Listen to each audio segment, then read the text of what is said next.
So I am Tom, or theChief. I work for Crazy Games. It's a big web game portal. My job title is Web Games Advocate. That's just fancy speak for I am the techie on the business team. So all of the kind of SDK issues, any technical issues, I help people with optimization, all of that sort of thing. That falls under me. I started with Flash. I moved to Unity. Now I use basically every engine going. So it's quite fun. I'm talking to you today about retention. So what actually is retention? It is a measure of how many people come back to your game at specific points. So that's usually measured for day 1, so that's the next day, day 7, so that's the next week, and day 30, so that's the next month. Day 1 retention is a measure of how good your first time player experience is. You might see FTUE banded about, that's first time user experience, it's the same thing. This is basically your tutorial and how quickly players can figure out how to have fun with your game. And that sounds a little bit weird, but there is always a barrier to your player having fun, and basically you want to shorten that down. That's your day 1 retention is a measure of how good that is. Your day 7 retention is a measure of how good your game is at keeping people interested over a bit longer. This generally falls under kind of progression systems, economy. This is your mid-game content, like are people actually coming back and regularly engaging with this? And then day 30 is a measure of how viable it is long term. So is your game going to continue to make money for a little while? So this is kind of content updates. It's your long term engagement. So that's the kind of live service model. That's less important for what we're talking about today, but it's still something to be aware of, and it's something that's talked about. General benchmarks, day 1, it varies by game and genre, but day 1, kind of 30 to 40% is really good. Day 7, kind of 15 to 20%. Day 30, 5 to 10%. Those are some decent benchmarks. And why does it actually matter? Basically, on the web in particular, you have hundreds of thousands of players. So typically on Crazy Games, we will see kind of 20 to 50,000 players come in the first week. That's not something you get anywhere else, but these players are much less sticky. But for you guys in particular, I imagine you'll be wanting players so you don't have to do a bunch of marketing for your Steam games. So if you can get players into your game and they stick around, they become advocates, and then those advocates are kind of sharing your game, they're in your Discord server, they're kind of talking to people, and then when you release a Steam game, you've got a bunch of players already. And that's really, really useful because it means you don't have to bother with Discord, or you don't have to bother with Twitter or like Reddit or paid advertising. All of that, you can kind of get it all for free. So that's why it matters to you guys. So how do we actually improve it? You want to be fulfilling 3 core player needs. So those core player needs are competency, autonomy, and relatedness. For competency, basically people want to feel like they're improving. So this is why you tune your challenge curves. It's why you have mastery loops. Like all of that kind of feeds in to this kind of feeling of competency. I want to feel like I'm improving with your game. For autonomy, that is giving players choices. So loadouts, playstyles, character builds, roguelikes are great at this, obviously, but the more of this sort of thing you can put in, the better you do. And then the last one is relatedness, and this is about people connecting. It's why multiplayer games do really, really well. It fulfills this in like a really big way. But this can be leaderboard, it can be Discord, like I said, anything multiplayer, all of that sort of thing works really well. You will notice that I am not talking about daily login bonuses and all of that sort of thing. I was going to give a big list, but that's basically a list of how to be evil. And don't be evil. In the short term, you get a bit of a bump to all of your figures. Over a longer term, you basically erode trust. And that trust is really important.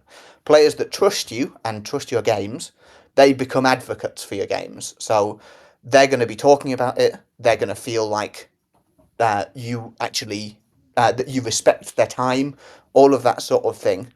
And actually, research has been done that shows that people that come from recommendations stick around a lot longer. They have a higher what's called lifetime value. So in web games, that basically means they earn more money over time. It's not something you get in Steam so much because obviously everybody has the same value because like everybody spends the same amount of money because you buy the game and that's their lifetime value.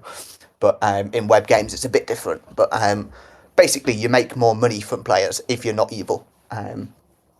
That's my quick talk. I figured I'd keep it as short as possible so we can have lots of time for questions. So if anybody has any questions, please do ask. In web games, which type of ads work better at keeping retention? So that's a really good question. Rewarded ads basically are the only ads that make players feel like you respect them. So rewarded ads, basically you press a button and an ad plays and you get a reward. That sort of ad is really the only one you want to bother with. If you need if you need your game to start earning a bit more money, you can do mid-game ads. So that's an ad that plays automatically kind of when some event happens. So maybe you hit level 5 and then a mid-game ad plays. Those earn a decent amount, but it's rewarded ads that are the big ones. Do ads to survive play again when you lose a life keep players engaged, or do they feel forced to watch ads? They do keep players engaged. So that's another example of a rewarded ad, and that it's like coin feeding in old school arcade games, except you don't have to pay money. That feels good. It doesn't feel like a forced thing. Players tend to be quite happy with that. Are specific examples of things financially successful good games do compared to the more predatory ones?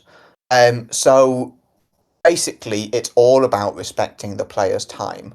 So there was a game that I saw. Basically, your game session lasted 30 seconds. It immediately showed you 2 rewarded ad options. It gave you an extra 5 seconds if you watched a rewarded ad. It was like basically you could feel that everything was shoved in there, and it felt like there were mechanics in there that were designed to increase retention rather than mechanics in there that were designed to improve your game. And I think that's the line, really. So I can't give specific examples because we don't have too much time left. I think about 10 seconds. But so basically, you want to design your stuff in a way that makes sense with the game. And if it feels like it's only there to improve retention, then that's when people are gonna push back. Have you observed any difference of new player retention between the recent generation of young gamers and players from 10 years ago? So for me specifically, I've only really been thinking about this in the last year, but I have basically in web games, it's all kind of this TikTok style. People are kind of churning quite quickly. On average, the benchmarks for a good retention score have come down quite significantly. So for day 1 retention, it used to be 40% was a really good benchmark. Now it's kind of 30 to 35% is above average. And last one, probably that we have time for, are there any specific genres that work better at getting attention of users? It's a hard question to answer. Multiplayer games do very, very well. That's less because they get attention from users, more because people share them and want to play them together. So anything multiplayer will do really well there. Anything kind of idle clicker, that does really well as well. So it's a strange market, but that is really down to your thumbnail and your click through rate there. So it's a hard question to answer because it is really different. Down to the portal, really. So I think I'm going to have to hand over there. Thanks for listening. Well, hey everybody. So I am Jason from Contentato, and this is a presentation about how to get reviewers for your indie game. A little bit about me before we get started. I am a part-time hobbyist indie developer, so take everything with a grain of salt. I have published a complete game though, and I did manage to get some professional reviewers in the process.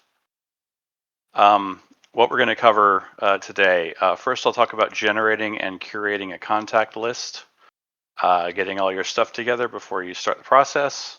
I'll actually talk about the template you can use for emailing reviewers, and then what you can do to follow through on the campaign. Okay, so first off, your contact list. This is where you're going to have to put on your Batman hat. Be internet detective. You're going to go searching for reviews of games like your own, or just reviews of games in general. Yeah, I know it's a cowl, but I like calling it hat. And You're going to potentially have to do some digging. While there are media personalities, they may not have their contact information posted right up front. You might have to do some searching about pages, that sort of thing. Same for streamers and people on YouTube. But once you've done that, you can generate a list, and you'll want to keep a good record of who they are, what site you found them on, who they work for, obviously their email address and that sort of thing. And once you have a list, you want to make sure you have everything in place. So mise en place is, I'm a cooking show nerd. This just means get everything together ahead of time. So you need your demo ready to go. Your store pages should be as polished as you can make them. Specifically, you want a press kit. So in this case, we're talking about collection information, your background, about the game, capsule image, the logo, basically any asset that a reviewer might use to create a review. The more the better, and the easier it is for them to create the review. And if your press kit is good, the more likely they'll use it. And in turn, the more likely they'll write a review. And finally, if you are in a position to need to distribute keys or get them in, make sure that process is already in place before you start this. So next up, let's talk about the email template. So you're going to want a tagline, something to catch their attention, because this is potentially somebody who writes reviews and they're going to have a ton of emails. You'll want to make your capsule image part of the email, something that pops, grabs their attention again. You want to be personable and personalize the message, because you don't want to look like you're just spamming this out to everyone. Make sure you address it to them specifically. Include basic information about your game and relevant links right off the bat. So anything that they would need to have to write that review should be linked in your email, so they don't have to go hunting for any of this stuff. You're making it as easy for them as possible. So here's a sample email from my campaign for Solquence. You can see up top my tagline, "How long will you cheat death at cards?" Hopefully caught some attention. And then my game name and studio name. Right underneath it is the capsule. A quick blurb about the game. A note that it's currently out on the store when I send this to a reviewer. When I released it, how much it costs. Then links to the demo, the trailer, the website, the press kit. I even actually add a second press kit link just for the zipped download, so they didn't have to go to my website. And a note that I would get them a key if they needed one, but in the case of my game, it was freely playable on the web for a demo, so they didn't necessarily need one to write a review, but I made sure they understood that the offer was available.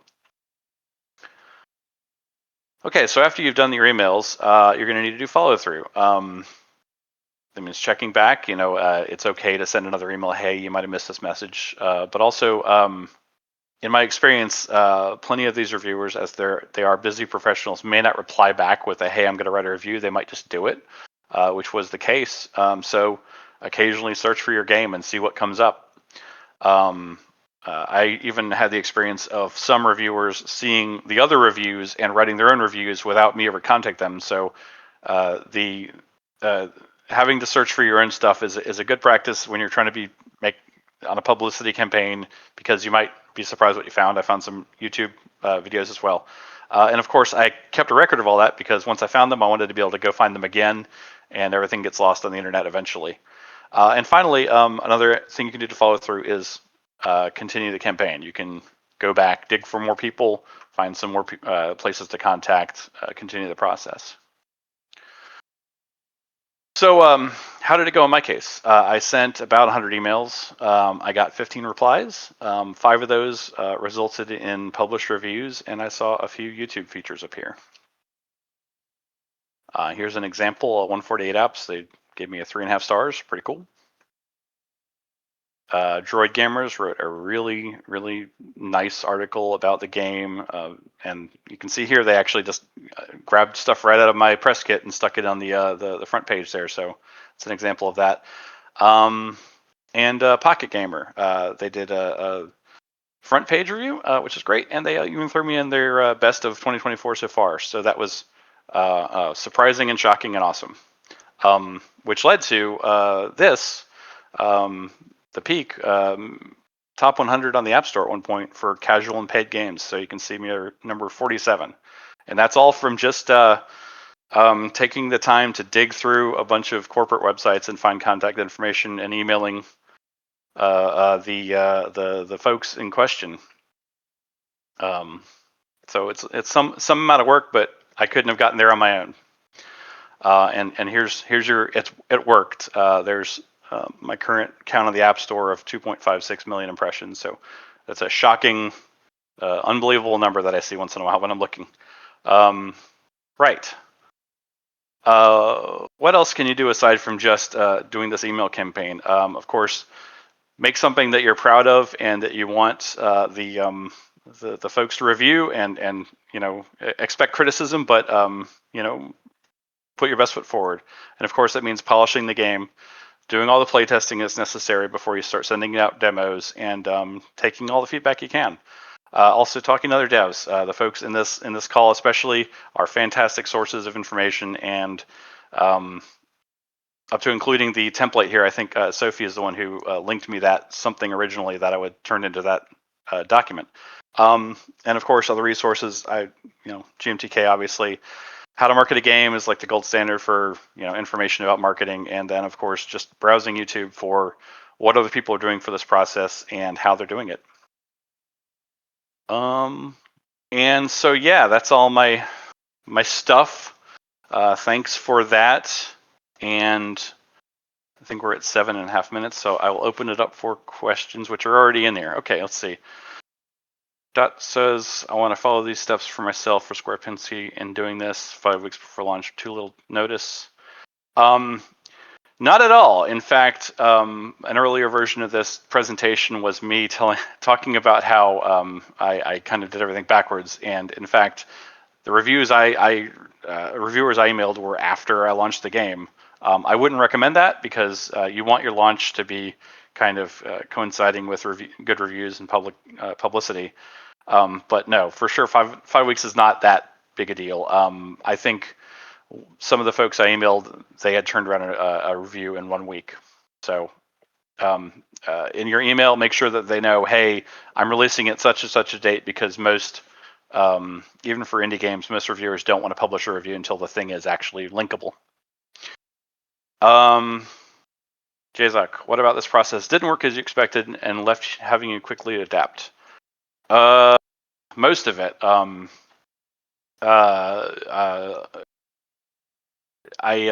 didn't have a good store presence or even a demo when I started, and by the time I was emailing reviewers, I was not even then fully baked into the system. And I think that's part of the reason why, even though I have a ton of impressions, that I didn't have a ton of conversions. I even made that icon like while I was in the top 100. Like I had a nondescript icon, and so yeah, that's why I definitely put the mise en place piece first. Like make sure that you're ready to go, because once a review drops, then people will go click on your game. Hey there, my name is Atif and I develop games in Unity, and I also do a bit of writing alongside that. I will be taking approximately 8 minutes of your time to talk about sound design, its importance, good and its bad practices, implementation in Unity, and also a bit about audio editing as well. Now, why is sound design so important? Sound is a way for us to perceive our environments. With the help of sound design, we create worlds that feel immersive.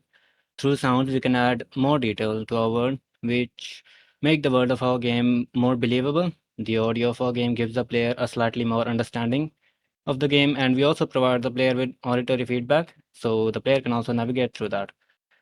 Now, before we start on the implementing stuff, let's look at how you can mess up sound design, like using exact replicated sound. Oftentimes, sounds that are the exact same as their real life examples do not sound as impactful as we thought them. Layering that sound and adding more effects to it improves the impact and also adds some more enhances the sound as well. Like in real life, swords oftentimes do not really make a sound, and when they do, it is just a simple sound. But in games, we tend to add more effects to it, like distortion, so it can have a better impact. Now, also repetitive sounds. In real life, no sound is ever exactly the same. For example, when dropped, a spoon will make a slightly unique sound each time. So in our games as well, we also have to make sure our sounds do not become too repetitive. A way of achieving that is by varying the pitch or changing the tempo slightly each time. For example, in Unity, you can randomize the pitch of the sound effect to make it a little different each time. And lastly, starting too late on audio design. Uh, I am also guilty of this. Starting on too late on audio design should not really be done. We have to keep audio design in our mind quite early on, and if we don't do that, we face many issues later on, like forgetting some key sound effect or no visual and audio sync or delays in animation and sound. So we should at least have some implementation for audio in place before the code becomes a black hole. Now let's look at some best practices, which start with getting feedback. Because oftentimes how a player perceives sound in our game can vary to what we think about it, in which case it is extremely useful getting help from our fellows in understanding whether the sounds in our game are getting the desired result or not, and we can adjust the sound based off the feedback we get. And next is, oh, apologies. Next is testing. Testing the audio of a game helps us decide what sounds belong and which do not, like adding some more bass or changing the pitch or frequency, or maybe even changing volume. But more important is testing across multiple sound setups. How your audio sounds on your sound setup can vary to how it would on a different one. So it's necessary to make sure audio remains consistent across all setups. Compressing audio correctly using an audio mixer or manually setting sample rate of audio frequency, which is something you can do in Unity, does help with that. And lastly, balancing different type of audio like a soundtrack and an effect can be a hurdle. Making sure no sound dominates the entire audio and does not clash with sounds is a difficult task, to say the least. For example, if a sound becomes too dominant, it will make the player miss a few auditory feedback. Now, let's look at implementing audio in Unity. This is mainly about Unity, how I go about doing it. It could be different for various people. The way I do it is by using an audio manager where I have a function which I've made static, so I can simply call it anywhere I want. And in that function, I am simply setting the volume parameter and randomizing the pitch. And then I use the play one shot function in which I reference the clip I want played. This is most of what we need from an audio manager. Now you'll notice here that I'm using a scriptable object. That is because scriptable objects are great. Uh, through uh, through scriptable objects, you look here, notice here, I am storing most of my audio parameters through scriptable objects like volume and the minimum and maximum pitch. Though you can do this without scriptable objects, I would suggest using it. And another thing that you'll notice I'm doing here is using enumerators to resize the array of the sound effect list and also to name my effects as well. What this allows me to do is essentially call my play sound effect function anywhere and just use the enumerator name, and that will play the referenced clip through just name alone, so I don't have to reference the clip. Now next, if there are cutscenes in your game, oh, I have jumped, sorry. Next, a method I use to keep audio in sync with animations is to create a simple script that uses the state machine behavior class and calls the play sound function from my audio manager inside the onState enter method. Doing this allows me to add a behavior to my animation, which will play the sound effect whenever the animation begins. And for where we want to add sounds at the end of the animation, we can simply change the on-state enter to on-state exit, and that will play the sound when the animation on transitions into a different one. Now, if there are cutscenes in your game, I would suggest using Unity Timeline Edit as audio track. Here is an example of how I've implemented it once. This ensures that even if there is some sort of issue within your cutscene, it doesn't really affect the audio. Even if there is some lag going on, it really won't affect the audio. And next, audio editing. As we already know, not every piece of audio is good for the ears, but through the power of editing and filtering, we can turn such audio into usable ones. In Unity, there are a handful of audio filters which allow for adding variation and customization, but do keep in mind that these filters need an audio source to have an effect. Uh, these effects include a reverb filter, an echo filter, and even a distortion filter, a few more.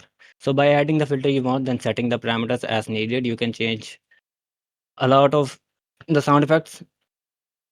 As for what each filter does, there is information regarding them on Unity's documentation, and I would also suggest watching the tutorials on audio effects and sound by Speed Tutor on YouTube.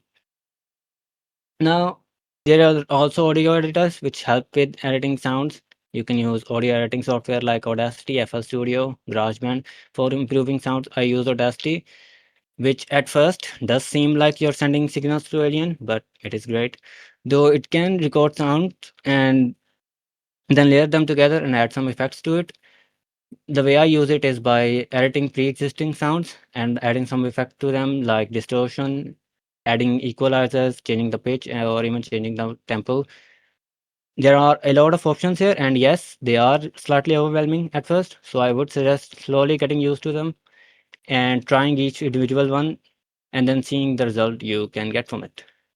Now, finally, some general tips that I've learned about through my experience with audio design. First of which is keeping audio design in mind early on, which is really important. Making sure visuals and audio are in sync, time to near perfection, even a minuscule difference of say 100 millisecond will be observed. Having frequency of different sounds be varied, like sound effects and ambient sounds have a slightly different frequency, so okay, they can be distinguishable.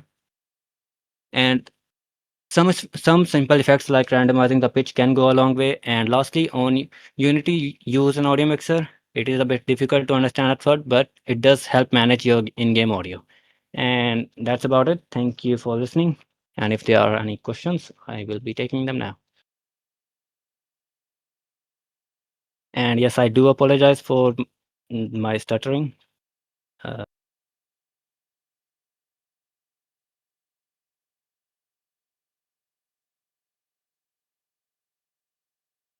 That's really cool. Audio manager setup.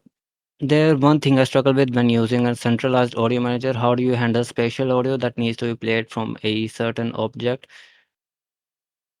There, I believe there is a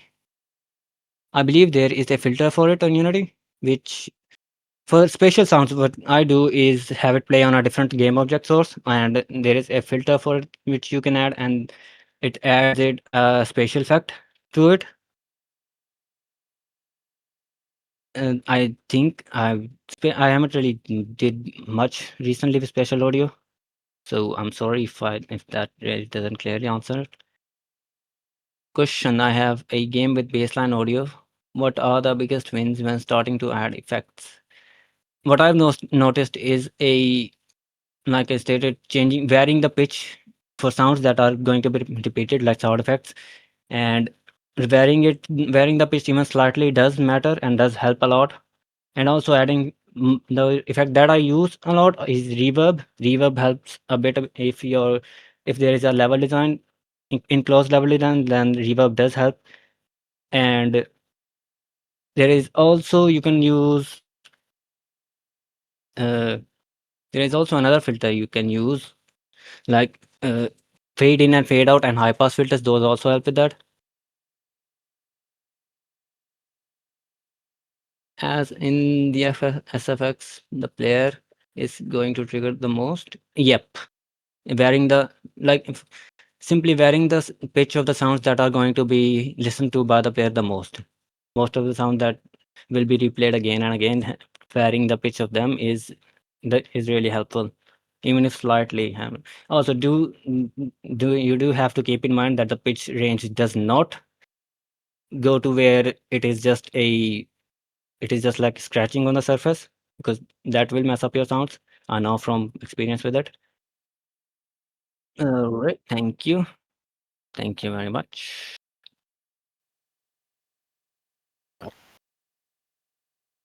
Okay, so I guess I'll begin now. Hello, I am Albert, and I will make a very compressed talk about sound design and a general survival guide on how to handle sound in your game. Before that, I have a tiny bit of a sound test. Ideally, you should be able to hear the music, but the music should not go over my voice. So while I am talking, you should be able to hear me, but the music should be heard if I don't talk. Great. Okay, so I'll pause it now. So this talk will skip over implementation entirely and focus on design and creative aspects. And so this not only could be applied to games, but also film sound design, but most of the examples here will be about games. For information about implementation and other cool sound design topics, check out Crimson's talk, which should be somewhere on YouTube before mine. So let us begin. Whenever people ask me how I handle sound design in games, I always say there's just two steps, which is figuring out what makes a sound and figuring out how it makes a sound. Now, I know what this sounds like, so I will go a little over the specific steps. So, first of all, what makes a sound? And for this section, I do want to cover some terminology, mostly. So, first thing first, whenever you're looking on the internet for whatever type of sound, you'll find two types of sounds, one-shots and loops. One-shots are sounds that only play once. For example, jumping or taking damage. While loops are sounds that once they start playing, they repeat indefinitely until they're stopped. For example, some background music or wind ambience. You can make already pretty complex sequences of sounds out of this, and usually certain actions will contain multiple sounds. So for example, I have this video of a lightsaber over here that will play a one-shot once it starts. Then it has this droning sound as a loop while it's active. And finally, it closes with another one-shot.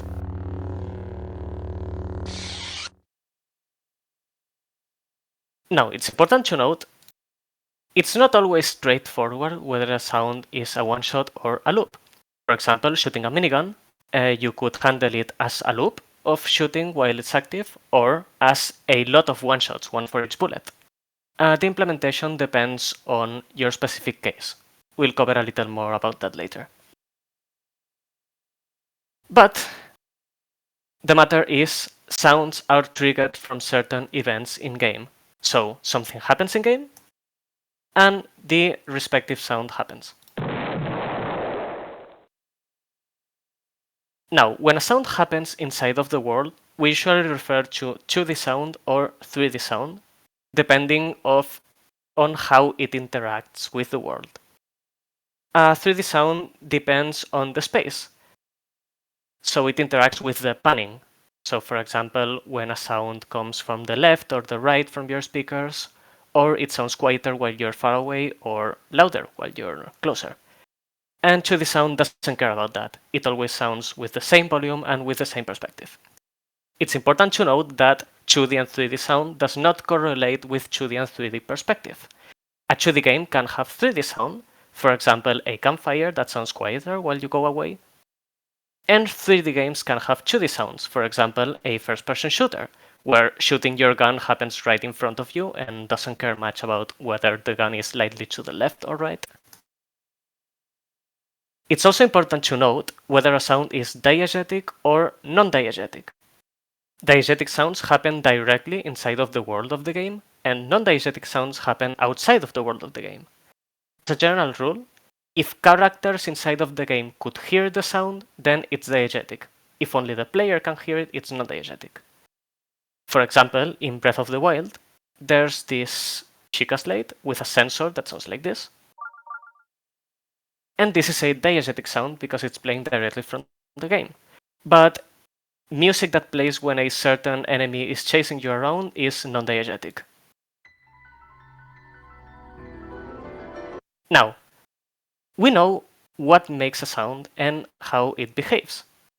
And certain events make certain sounds. So it's a good time to make a list of all the sounds you need. This can help keep the scope in check, obviously, and it can give you an idea of how much work you have ahead of you. It's also very important if you're working with an external sound design team, because you can specify exactly the sounds you need. But if you're working on the sounds by yourself, how do things sound like exactly? Well, here's the thing. I can't tell you exactly how each sound should sound because in the end it's a bit more of an artistic matter and it can be done in a lot of ways. But I can give you a few tips and hopefully this can help you think of different ways you could handle the sound. A place I like starting from is from the physical world because most of the time sound comes from physical interactions. For example, a footstep can be a shoe hitting some terrain, like grass or stone. This can work even in more abstract games, when you can think of how an interaction may cause sound in some way. And it's also important to note that there is no single right way to make a specific sound. Much like there's a lot of ways you could draw an apple, there's also a lot of ways you can sound design an apple falling from a tree, or a sword slicing in the air, or an explosion, or whatever other sound you may think of. Now, for specific events in-game, it's a good idea to keep contrast in mind, because you'll obviously have certain mechanics that are more important than others. For example, if you have a puzzle game about making portals, you'll probably want your portals to stand out, both visually and in audio.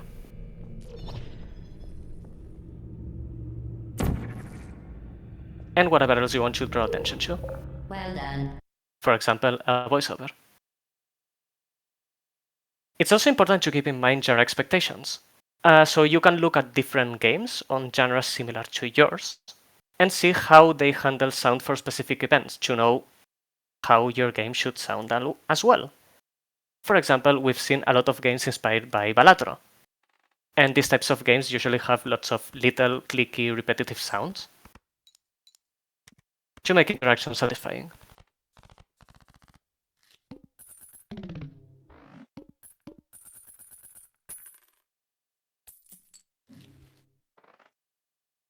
But this doesn't mean you should limit how your game sounds, because the style of your game matters as well as the genre.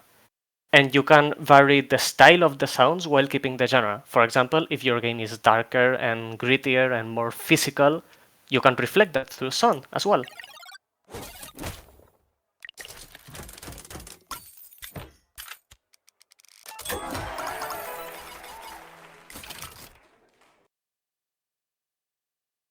And if your game is more chill and abstract, you can have lighter, less bassy sounds, more abstract sounds that also reflect that style.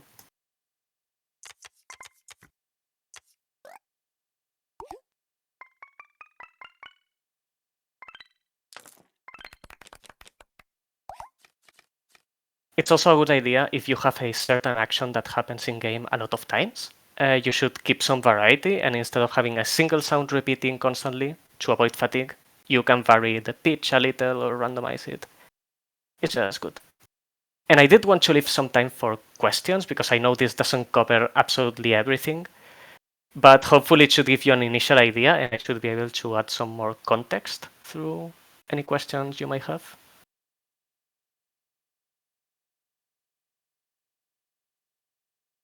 The second game was Slots and Daggers.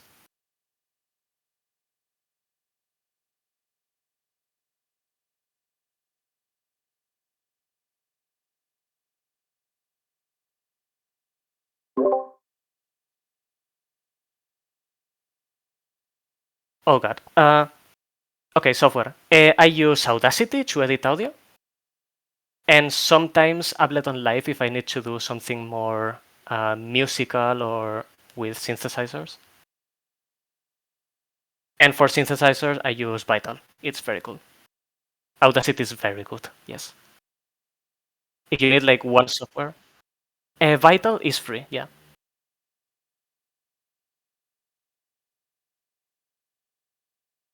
Definitely.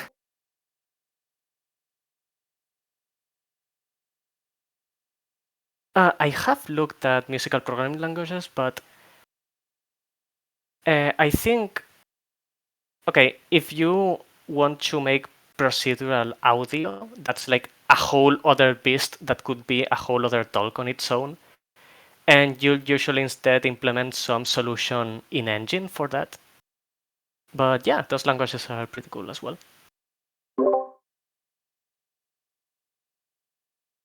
Okay, any more questions, leave them in chat and I'll answer them.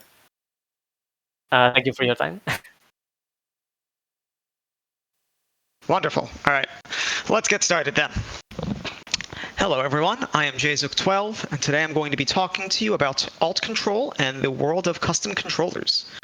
So alt control, short for alternative controller, is when you make a game and a very specific controller made for that game. Mainstream examples of this include Dance Dance Revolution, Guitar Hero, or Donkey Konga, but it goes much deeper than that, where events like GDC in San Francisco will have an alt control section where you find the most wild stuff. For example, you have a spaceship that is a cardboard box. As you see in the left image, you tilt around in the box, move the flaps, press on it to pilot your ship. On the right is a game that Mitt and I played at GDC this past year, where you're on a seesaw, and as you rock the seesaw, it rocks a boat in the game, and you use that to aim cannons and fight off sea creatures. There are other games like using a toaster to play golf, a retractable knife to play Guitar Hero, or you have office chairs that you race around in. So to tell you a bit, though, how to make a game like this, I'm going to tell you through the lens of the game that Amit and I are making together with some friends, where we are using fireplace bellows and a tilt sensor and a chair to control a player moving up a mountain. So when making an alt control game, there are two really important parts to it: the physical aspect and the digital. The physical is, for us, the fireplace bellows, it's our chair, it's any sensors and things like that, the actual controller. Then the digital aspect is stuff that you more think of commonly with games. It's where the game engine is, the code, all of the normal things you would expect there. But then the important part is bridging these two things together. And to do that, we use something called a microcontroller, where if anyone's done robotics or had friends who's done robotics, you may be familiar with a board like this. Arduino and Raspberry Pi are the two big names. But pretty much they are tiny computers that are really good at collecting data from sensors, processing it, and doing something with it. In this case, it's collecting it from the bellows, sending it to the computer, and then it goes to Unity, where I then tell it how to affect the game. So for our game's physical setup, we have, as I mentioned, a fireplace bellows, which you can see on the left image, pointed at a 3D printed fan. And there, you grab the handle on the left side of the image, and you pump it. There's one on either side, and that'll spin the fan, as shown in this little demonstration video. You can see the fan going. And on the right side, you see this red light that was flickering earlier. That is our sensor. It's called an encoder. And what that does is that it tells you how fast the fan is spinning.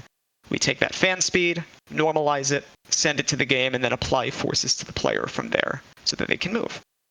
Now, when making a game like this, you'll run into weird bugs, but they're like physical bugs, something you can't get in a digital game only. For example, with the fans, as it got colder and people began wearing sweaters, the loose material on the sweaters began blocking the exits to the bellows and preventing airflow from hitting the fans. We also have some players who are a bit taller, who, depending on how they sit, their elbows will hit the fans and they need to reposition a little bit. So that's stuff we're trying to currently work out and make better for them. The other sensor I mentioned is a chair sensor, and that's used to tilt the player, or tilt the character in the game. So if the player sitting in the chair leans their back into the chair, the character tilts upward, and if they lean forward, it tilts the character downward. And we do this by getting weight sensors, like you'd see in a bathroom scale, sandwiching them between two pieces of wood, putting it on the back of the chair, and then putting a cushion for comfort. And then from there, they can just lean forward or lean backward. When we first made this, it was a butt sensor, something you'd sit on. And that wasn't working because people sit and shift their weight differently in chairs.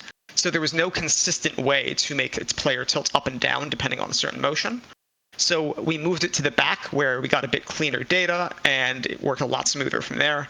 There's still some kinks in the setup, but we're a lot better than we were, say, a month or so ago. So yeah, we have these two sensors, these two setups, a bunch of wires, and they connect to the Arduino. Arduino's on the left, and you can see in the bottom right-hand corner some wires going in. Those are our data pins. They carry all of the information on the fan speed and the weight being pressed. Then on the right image, we have what is called the breadboard.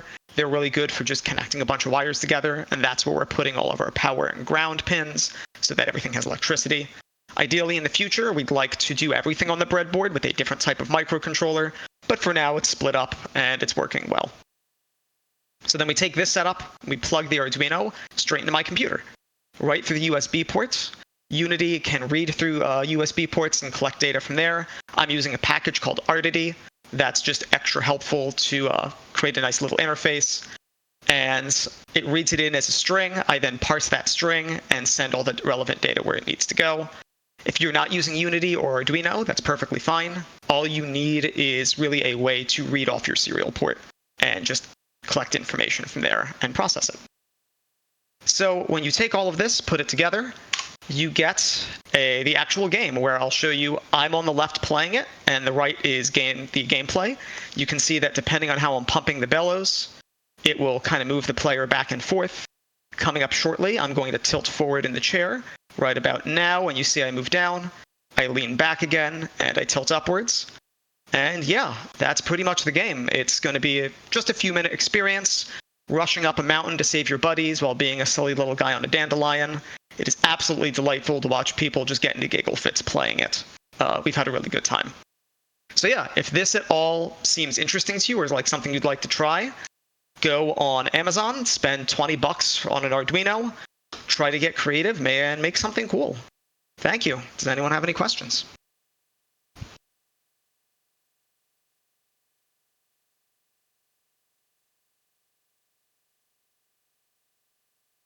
Thank you.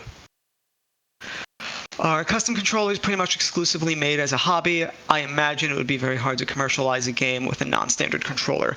I would assume many of these weird ones that you'd see at something like GDC or something like that are pretty one-off. I mean, there are games, like I said, like Guitar Hero, Donkey Konga, DDR, that you could find a bit more commercial.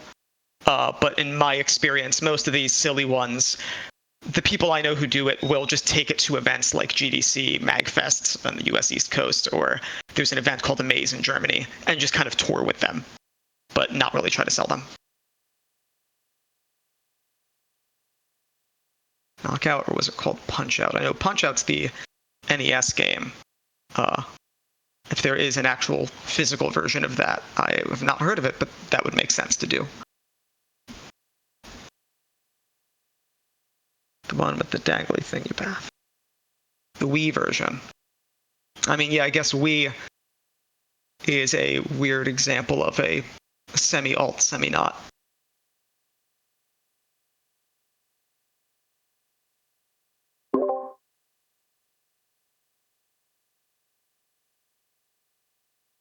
Ah, yes.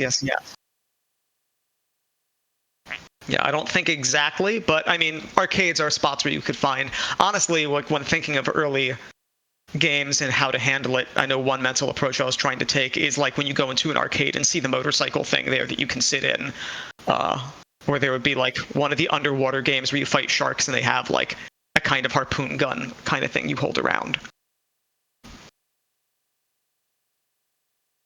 Yep.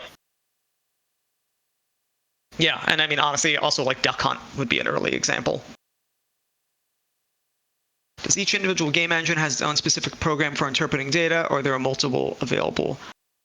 So I know Unity has a way to read off of your serial ports. I'm not sure about the other engines. I know you can kind of try to write something up.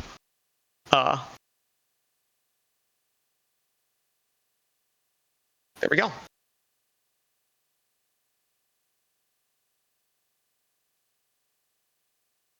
Yeah, so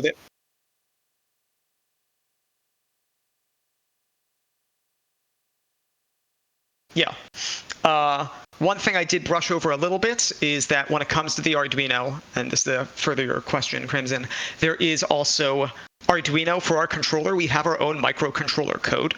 So there is programming you need to do for the controller that can handle and do a lot of the data processing, but then it still needs to be sent to the serial port. Would using a standard controller in a non-standard way count as this, like having hold upside down? I mean, I think that's a matter of a per person of what they would think. My personal thought is not so much. I think that's a fun way to play a game, like also having two people share a controller. But I know at least part of what makes alt control to me is something that you can't really replicate on a normal controller. And I think we're trying to hit that with our game of making it so physical. Like when I play our game, my shoulders hurt if I do a full day of testing, and some people get tired playing it. That's something you'd never get in an actual game. So for me personally, that's kind of where the line draws. Okay, awesome. All right. So, hi everyone. This presentation is called Serve Them Right, Breaking the Director Misconception. And it's all about what it means to be a video game director. So, a bit about me, I'm Zachary Richman. I'm the director of GMDC Games and Tinker Games. And these are some of the games I've made. You might recognize some, you might not. But yeah, this is what I do. So let's just go ahead and break the misconception right away. So when people think about a video game director, they think of someone who just wants to be the idea person, you know, someone who doesn't have their own hard skills, but has an idea and they find a team to just get them to make the idea. And this ultimately describes a selfish role. But that's not what being a director is really about. Because in reality, you are the idea facilitator. And this is ultimately a selfless role. And what that boils down to is three essential jobs that any director does. And that's serve the brainstorm, serve the vision, and serve the team. And this is exactly the three things I'll be talking about today. Starting with serve the brainstorm.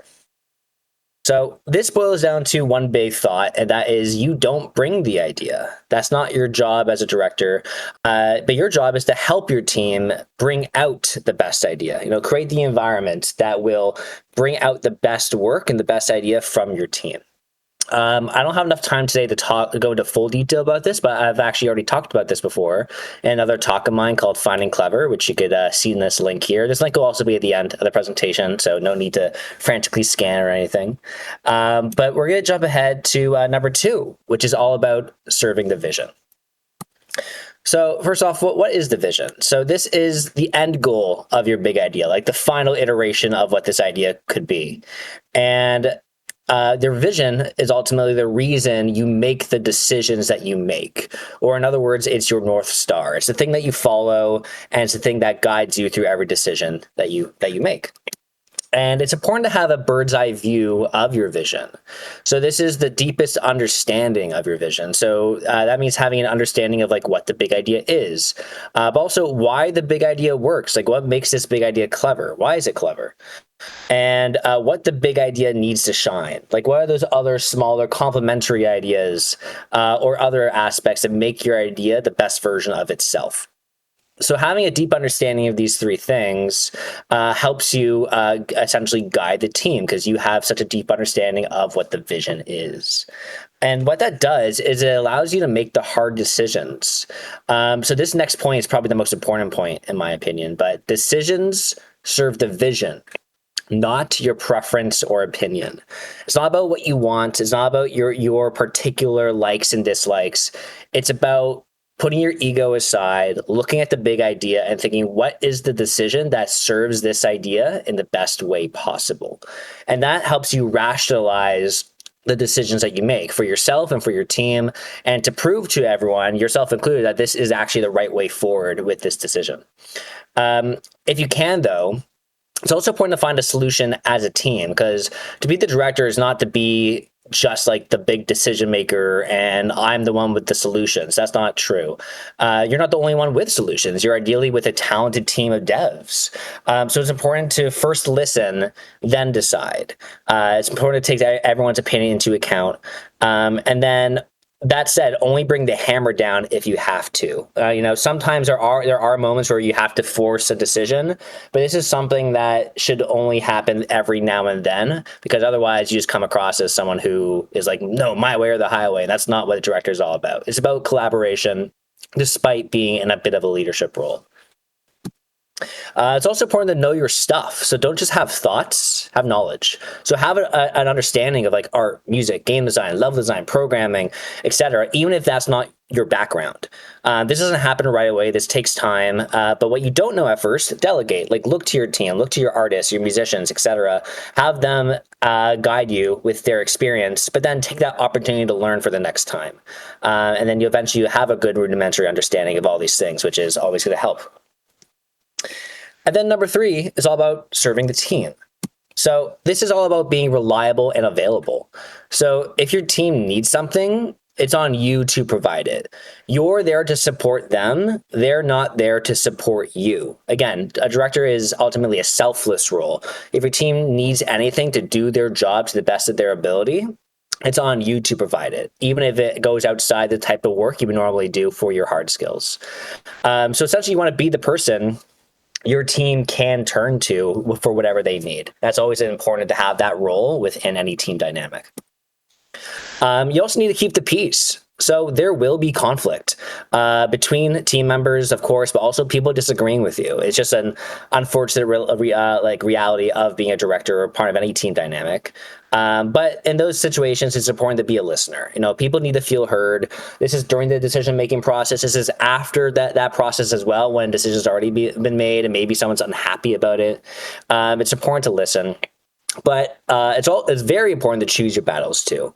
There's going to be times where a decision needs to be made and you think it should go one way. Maybe someone on your team thinks it should go another way. But maybe you realize this is actually a really small decision that doesn't fully impact the vision in a big way. So you might choose to concede and give the win to a team member, even though it might not be 100% the best decision for the game. But that allows you to later on, when it is a very important, very big decision, to bring the hammer down if you need to. Because if you just always saying no, my way, my way, my way, you come off as an asshole, and that does not help keep the peace. And speaking of which, don't be an asshole. So it's important to be constructive with your feedback. So guide, don't lecture, don't speak down to people. The director role is not supposed to be some role on a pedestal, even though it could feel like that sometimes. In reality, it's about collaboration at the end of the day. And assholes aren't the way of being a collaborator. So when there's conflict, also it's important to set the tone. You might be working with people who could get emotional or who could even get angry, especially when there is conflict. And it's important for you to be the adult in the room as the director, set the tone of the conversation. And even if you're dealing with people who might be a little bit problematic, which is just a reality of working with teams. Eventually that might happen. So it's important to set the tone as the director. But the hard part is serving both these things, the vision and the team. Because if you prioritize just the vision, it hurts the team, because maybe you're bringing the hammer down too often. People aren't feeling like they're being listened to because you're so focused on the end goal of what that vision, the best version of it. But if you prioritize just the team, it hurts the vision, because maybe you're trying to make sure your team feels satisfied and happy, and maybe you're afraid to hurt people's feelings, which is unfortunate, happens sometimes. But maybe you need to hurt someone's feelings just a little bit to make sure the vision comes to life in the best way possible. Of course, we're not in the business of hurting people's feelings. That's not what we try to do. But everyone has. It's one of those just inevitabilities of team dynamics that could happen. So it's important to keep that in mind. So it's about finding a balance of these two things, which isn't easy. It's hard. It's really hard. It takes a lot of practice. You will mess up. God knows I've messed up. It's definitely something that takes a lot of time to get it right. And even when you've been doing it for years, you're still going to mess up now and then. But it does get easier, and it just takes time. It takes effort. But that's all it really takes to be a director. Thank you very much.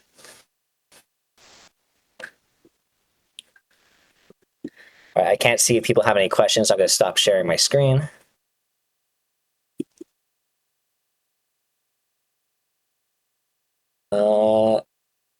What sort of criteria do you keep in mind when assembling a team, aside from hard skills naturally?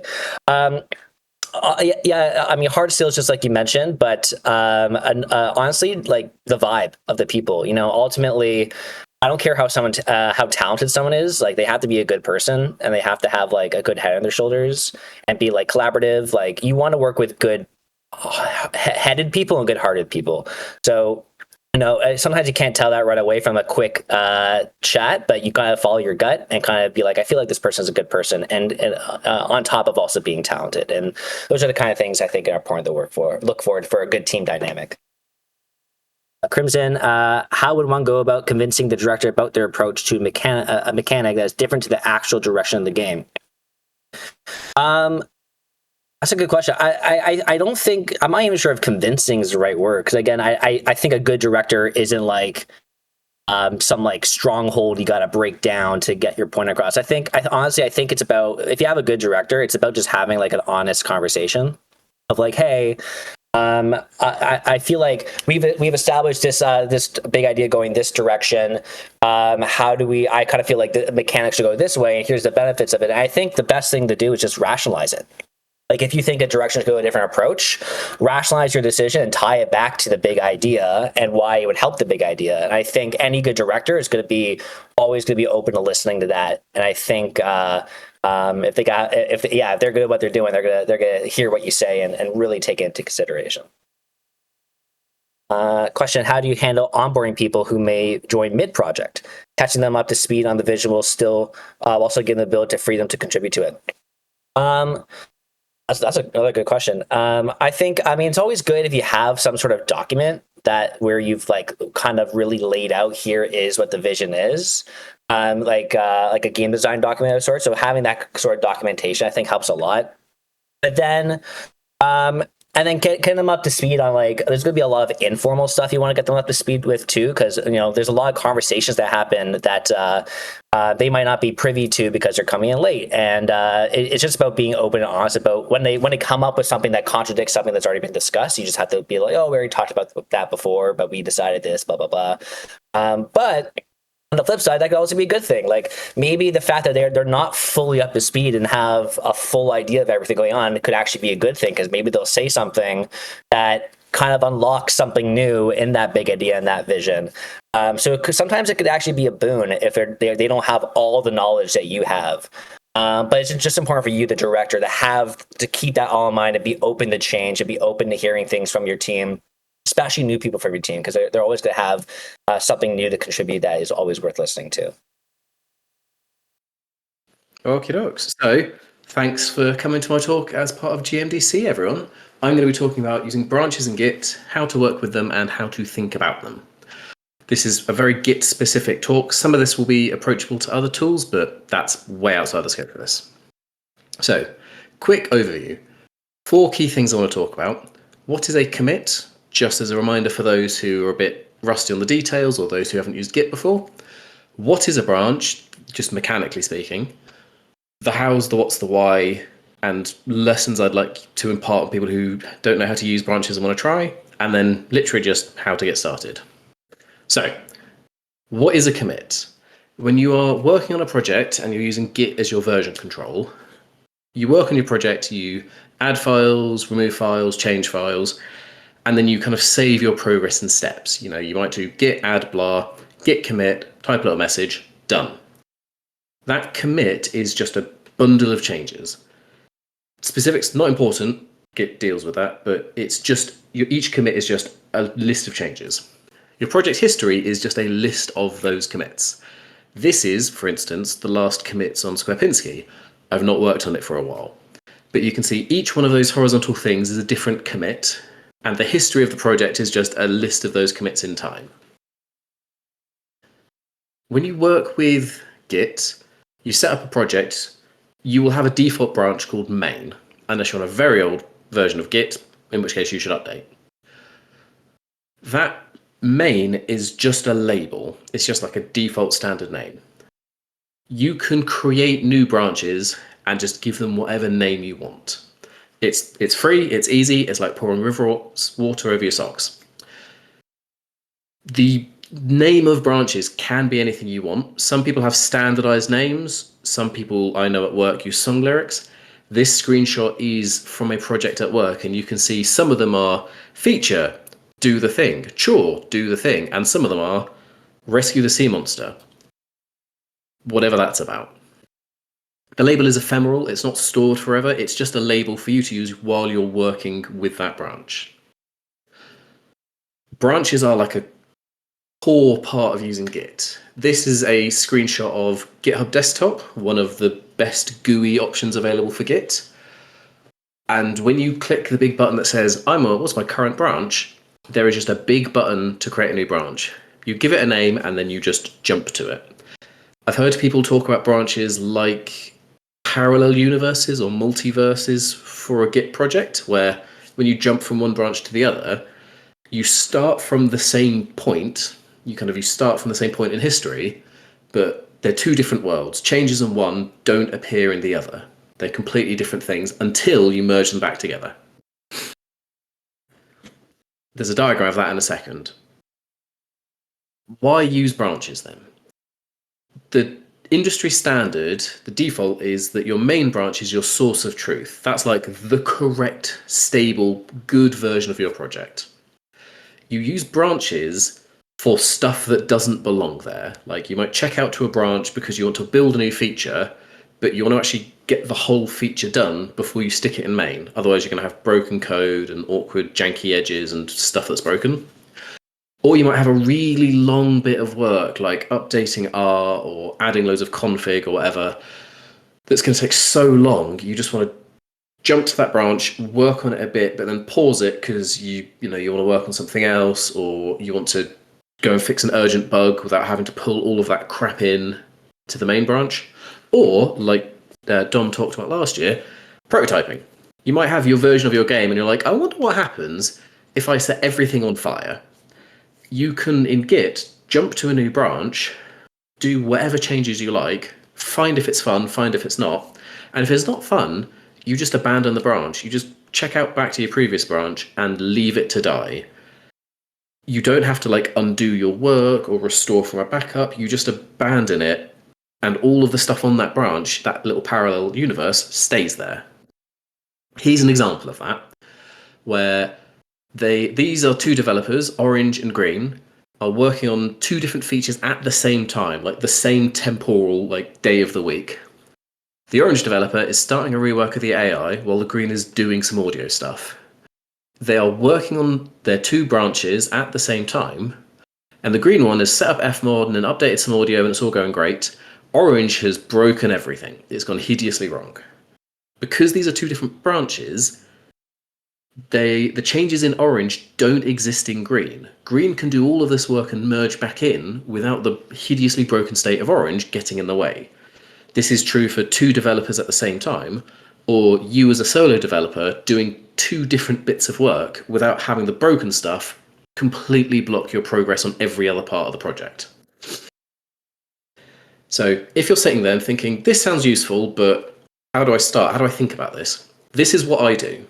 I use three types of branch: bug fix branches, feature branches, and release branches. Bug fix, and the screenshot on the right is from Squarepinski. Bug fix branches are very constrained. It is jump on this branch, fix the bug, merge it back in as soon as I can. Feature branches are where I spend my time.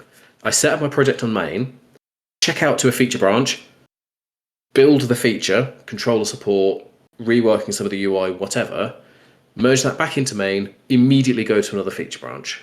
Main is always stable and a playable version of the game, and each feature branch is just in development until I merge it in.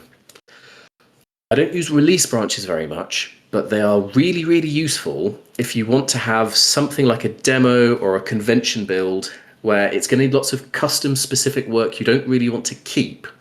So I could check out to release Next Fest, or, the version of the game that's going to sit and automatically play itself as the booth demo version. I forget what that's called. You can add lots of custom code and then just throw it away. You don't need to unpick it, undo it. You can grab useful bits, but you don't have to keep the whole thing. This is what I do. It works really well for me. Here's this example, again, mocked up from Squarepinski, where I worked on gamepad support until I realized, oh shit, the main menu's broken. Jump to a bug fix branch, fix that, then merge that back into main. But I can jump to the bug fix, do the fix, go back to where I was with the gamepad support.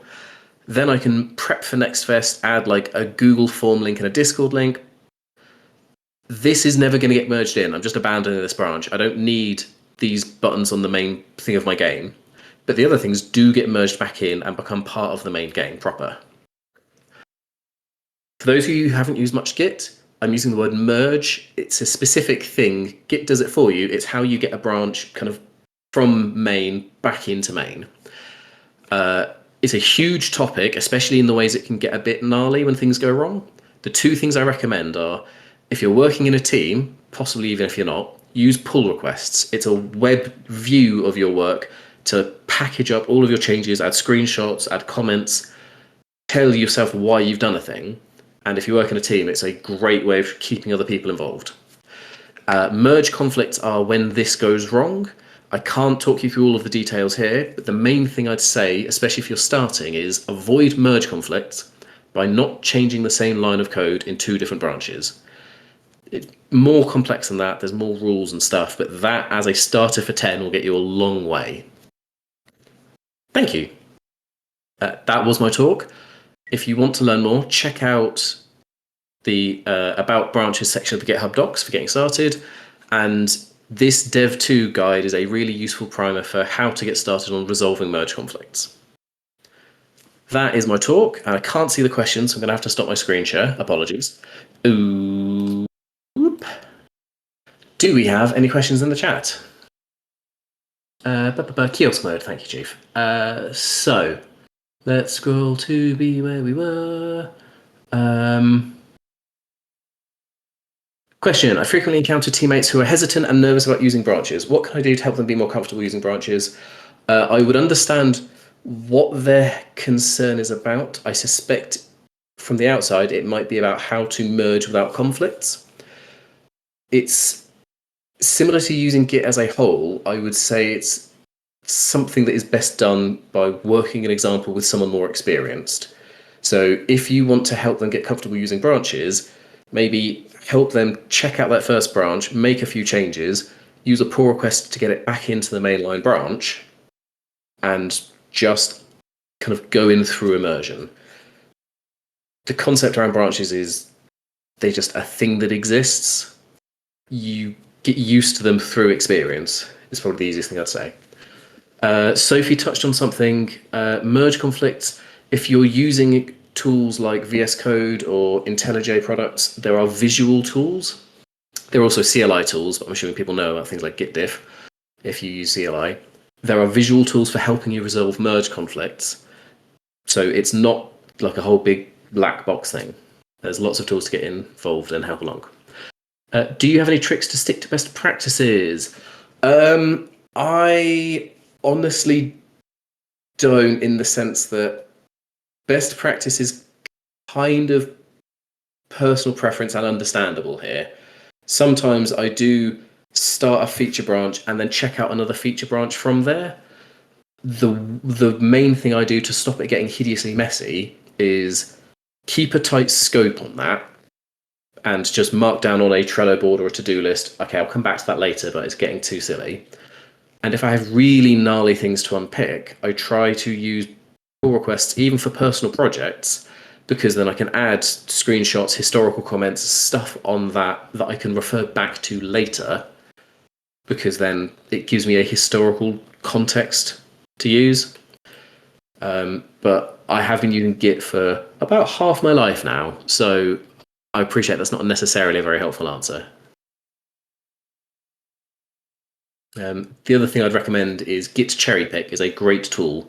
If you start some stuff on the side, there is a command to grab a specific commit, so you don't have to merge a whole branch in if it gets really gnarly. You could check out to a new branch, do some stuff, be like, actually, this is all I care about, I'll grab that one specific commit.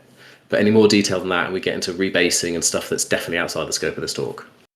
I'm going to rattle through it, so because I got a lot to cover. So here we go. My name is David Staffell, and this is my talk, which is Square, Pentagon, Circle Tips for Designing Lock and Key Puzzles. I've been working as a game designer since 2014 when I founded Bewilderbox, which is an escape room company based in the United Kingdom. Although I left in 2021 as I wanted to branch out into other areas of game design. I'm now working as a freelancer and consultant with a strong focus on puzzle games and puzzles. I produced work across all genres, including board games, tabletop games, video games, standalone puzzle stuff, and even some experimental games. So why this talk? Well, effectively, I wanted to share some tools that I often utilize when designing puzzles. When I started, I didn't have any experience in making them other than just having played a lot of different games. So I guess I could say, here are some tips that I wish I'd known earlier.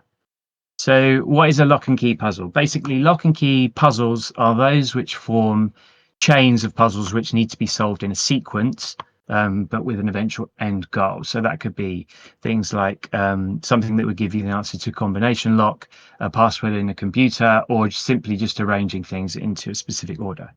Which leads me nicely on to the first tip, which is thinking about solving puzzles, rethink about solving puzzles simply as reordering information. So if we bear in mind that our goal as designers is to get the player to digest the information we give them, make sense of it, and then put it in the correct order, then this can help shape how we design. This in turn leads us to tip 2, which is remember the basics. So fundamentally, humans solve puzzles through pattern recognition. And what simpler way to create these puzzles by just using the basic building blocks that we can easily recognize. So things like shapes, sizes of objects, time, compass, direction, colors, that kind of thing. All of these things have an order that we are either taught from a very early age, or we just inherently understand because of our relationship with the laws of physics. Tip 3 is remember the more advanced things. So these are things like chess piece movements, planets, Roman numerals, zodiac symbols, etc. However, if you are going to use them in your game, never assume outside knowledge and always err on the side of caution by adding an extra clue into the game, because not everyone is as smart as you are. Tip 4 is familiarize yourself with the classics. So these are things like the Pigpen cipher, it's old phone keypad code, Morse code, substitution ciphers, Sudokus, that kind of thing. These should definitely be part of every puzzle designer's repertoire. However, do think about the context you are using them in and do know your audience, because if you use these in a game in their basic format, I personally will hate it, and I know that many others do feel the same. But I also recognize that they do have their place. So they're okay either as quick filler puzzles or for less seasoned puzzle heads, and you can always iterate on them, as we'll see later. And I definitely recommend iterating on them. So tip 5 is utilize the fact that things look like other things. 3 examples here. Obviously, this is a series of stones that look like the letters of the alphabet. This second one here at the top is a puzzle that I made. We had a clue prompting the players to look at a coffee stain on a desk. On the wall, there were picture frames in a specific arrangement, and then there was a desk lamp. And obviously, if you look at them closely, you notice it spells out 047. The puzzle in the bottom right-hand corner is directly from Lorelei and the Laser Eyes. It's requiring the player to recognize that the lines, spoiler alert, I'm sorry about this, the lines look like the second hand, the hands on a clock, so that's how you solve that puzzle. Tip 6 is using perspective, so another 3 examples here. This on the left is a clue that tells the player to, or cryptically tells them to turn this clue upside down. Once you do that, you go back to the top, you realize that the name Zoe reads as 302, so that's the code that you use in the padlock. This middle puzzle uses perspective through negative space. So if you zoom out, you will see that the negative space in the type there reads out 371719. I think the clue that we provided was something like different perspective, or if we take a step back or something like that. And then on the right here, we've got this is another classic commonly used one, which is if you view this image from a very sharp angle, it reads out 121. I also hate that puzzle, so please don't use that. Tip 7 is what I mentioned earlier on, which is iterating on previous work. So I made these puzzles for this presentation. The one on the left here is using the pigpen cipher. Basically, if you notice that the symbols of the pigpen appear within the maze, the idea is that as you travel through the maze, you will pick out the 4 symbols that are in the red circles, and that will spell out a word. On the right here, this is supposed to be a representation of the game Breakout, but it's made up of the some of the alphanumeric letters and numbers that sit within the Morse code itself. I don't know actually what that works out to be, but these are just 2 examples of how you can sort of put a twist on stuff that's already exists. You can do this on your own work as well. It doesn't have to be just on the classics. Tip 8 is make it make sense. So what I'm talking about here is diegetics in games. Again, this can be entirely dependent on context, but in my experience, making puzzles fit within the narrative of your game is much more satisfying than having random ideas. This is a puzzle I created, and I do apologize. Yes, this is AI art, but it was for a free game, so we're okay with that. The idea is that we wanted players to push buttons in a specific sequence. The sequence was dictated by the number of test tubes in each of the scientists' rack. So it runs 1 to 5. At the beginning, it sort of felt a bit random. So we thought, how can we make it make sense within the context of the game? So we added this poster in which says, top ranking scientists get to handle less compound X. Compound X is the dark liquid in the test tubes. So by that logic, you know that the highest ranking officer is the one with only 1 test tube. And then there was a note on the door that said, in order to open the security door, the scientists would need to push the buttons in the order of ranking officers from highest to lowest, if that makes sense. Tip 9 is make a meta puzzle. So meta puzzles are basically where you take elements of various puzzles that are in your game in various aspects, and then creating a final puzzle out of that. So one example here is taking the 4 solutions to 4 of the puzzles that are in the game, and then using those 4 solutions in a final puzzle in order to get the end goal of the game. Or alternatively, you can take individual elements from some of the puzzles, as I've done here, and create a final puzzle out of that in order to get the end goal.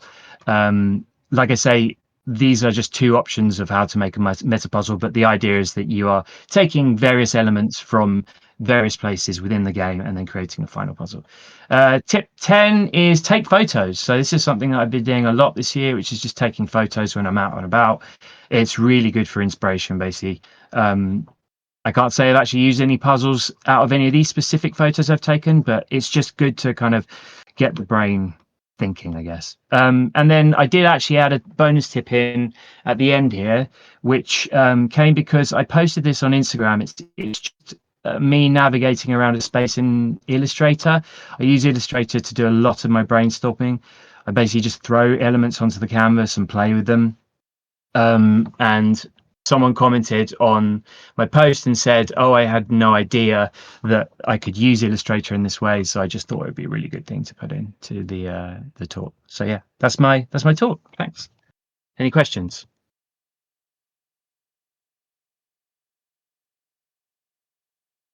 Okay. One question. Clap.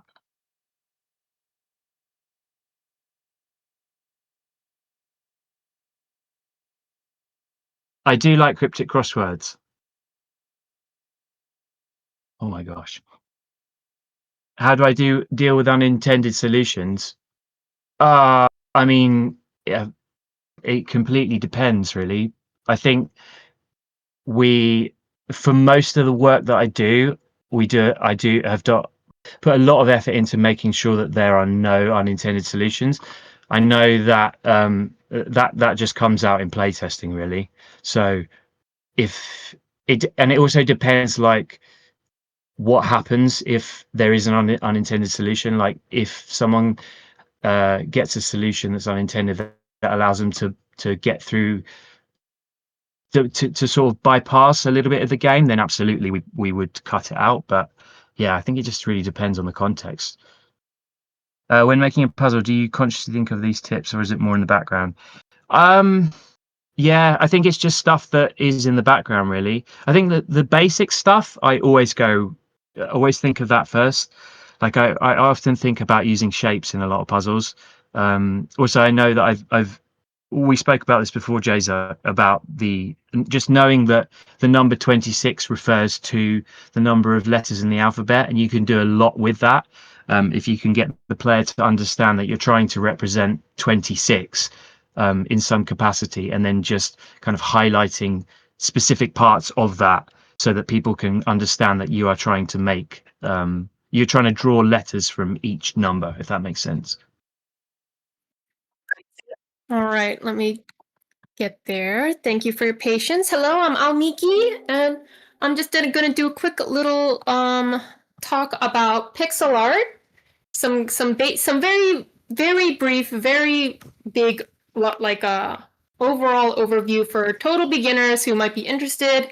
It's not gonna go deep into any specific tips or anything. Okay, so it's just gonna kind of give you some ideas and tips on just general areas so that you kind of know what words to Google, what places to look, what tools to try to use.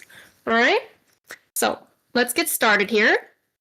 First step would be to pick your tool, like your main program that you're going to use. There's various options, but if you really are interested specifically in pixel art, there's basically one main option that's the most popular, the most well-known, which is Sprite.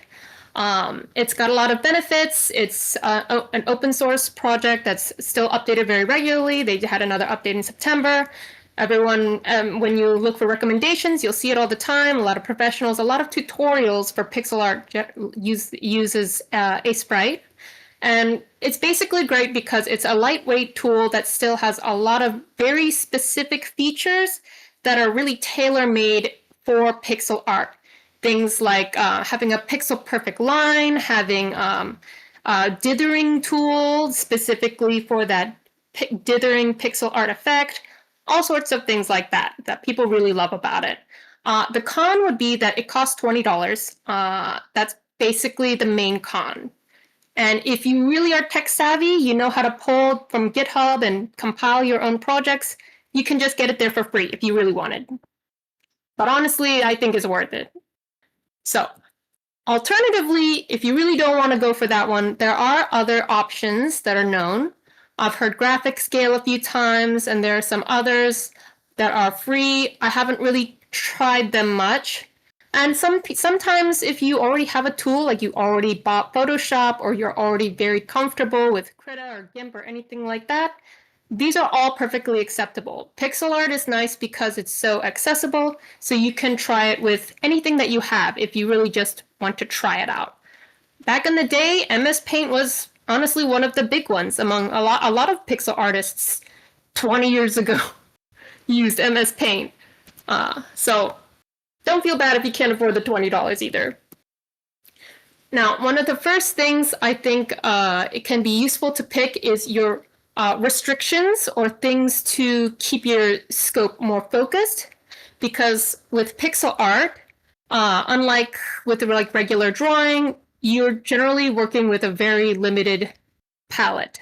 And if you kind of just pick and choose as you go, like picking on your little color picker, if you're a beginner, it's going to be difficult. Your colors are probably not going to be very cohesive. Colors are a lot more challenging than it sounds like it looks, even if it's like, oh, we learned that in kindergarten. Don't underestimate it. I personally recommend that you go for a pre-made palette to start and test those out. One of the most recommended is the Low Spec website, which has a paletteless feature. Here's a little picture of that.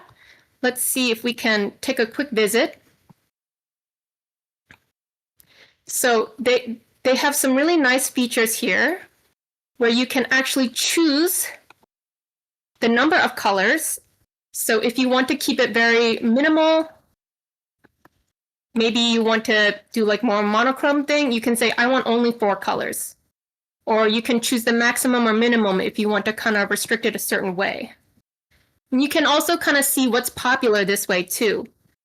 So you'll see with 16 colors, this is a very popular color count, 456 results. If you try to get like 100 colors, there's almost none. So going by what other professionals like, less tends to be more. even if it feels too restrictive, often it's not actually as restrictive. If you look at examples, it can inspire you. So like I said, choosing the color count, that can be good to start. If you're not sure, go with a little less. And similarly, you can choose a color scheme. Maybe monochrome is good, like just black, white, and gray, or just different shades of blue, or duochrome, where you just have the two colors, maybe purple, yellow, blue, black, whatever. Or just try to go for full spectrum, like the whole rainbow, but have very limited colors still. I think going monochrome or duochrome and less colors, like 8 to start, is a good recommendation if you're not sure. When it comes to size and scale, this is one that can be easy to, it's an easy to mistake by going a little too big. Traditionally, game sprites are usually some divisible by 8. It was because of like computer restrictions, you know, they love the 8s. These days, you can choose any size you want, but unless you have a specific reason that your sprite size needs to be like a 17 by 36 or whatever, it's usually good to go with something standard if you already haven't decided. So 16 by 16 and 32 by 32, 64 by 64. This is kind of the range of what's comfortable to make games, sprites, and things like that. 32 by 32, I think this is a good balance between being able to fit a lot of detail and still not being overwhelming. Like 64 by 64, it sounds small, but it's actually very much a very big size. Stardew Valley, I think everyone knows that game, so that's a good example. They had 16 by 32 characters, and I made one myself like this. So that could be a good, more rectangular character sprites is also pretty popular too. So when it gets to larger sizes, it starts to get more like painting or drawing than actually pixel art, which is great. There's a lot of applications, but you start losing a lot of the benefits of pixel art, where it's like a lot of people use pixel art in game dev because it's approachable, it's a little easier to get to look good, even if you're a newbie. And when you get really big, it actually starts to become more work than if you were to just draw it, because you're basically drawing, but every pixel has to be perfect. So keep it smaller. I made the mistake of going too big for my first GMTK Game Jam game. Way too big. I couldn't even animate the pictures because there just wasn't time. So when it comes to sprites and animation, specifically animation, it can be scary, but you can keep it pretty simple. For example, this is just 2 sprites. This is like 4 sprites. And there's some examples here of like, you can add more and more detail, but ultimately you can get away with a lot with just the 2 sprites. And animation, again, a sprite is very good. It's got a lot of tools for you.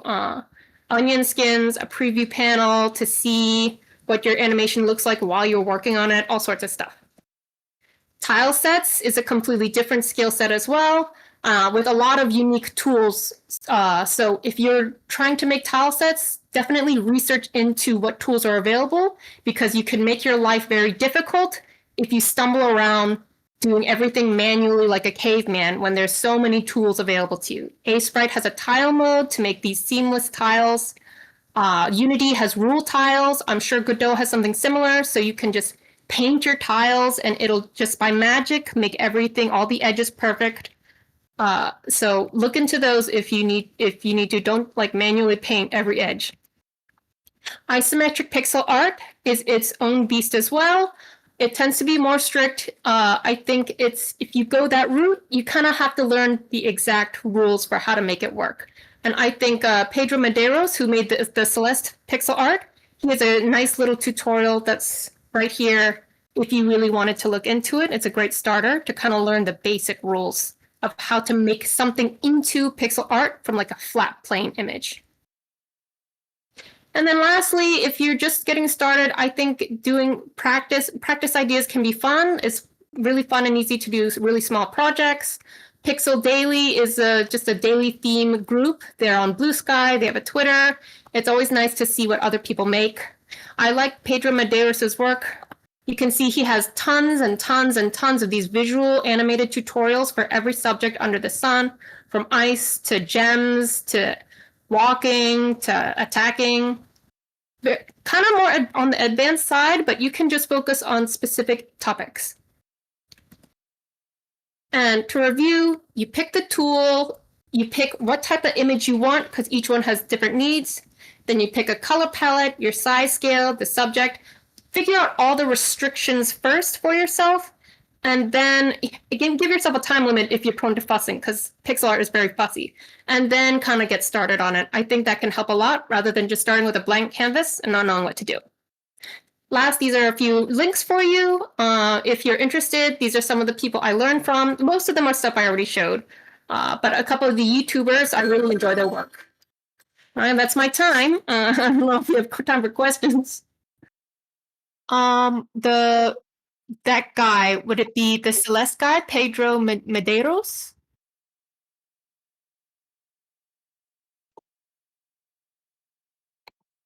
Yeah, all right. He's amazing. He's got so many tutorials. It's insane. Let me just link it. It is a little hard to sort through. There's not like an amazing search function. So you just kind of have to scroll through all of it, but it's all good stuff. Right there, that's Pedro. And let me see if I can post the other links too while I'm at it. And meanwhile, this question, the slide, animation slide mentions subpixeling. What is that?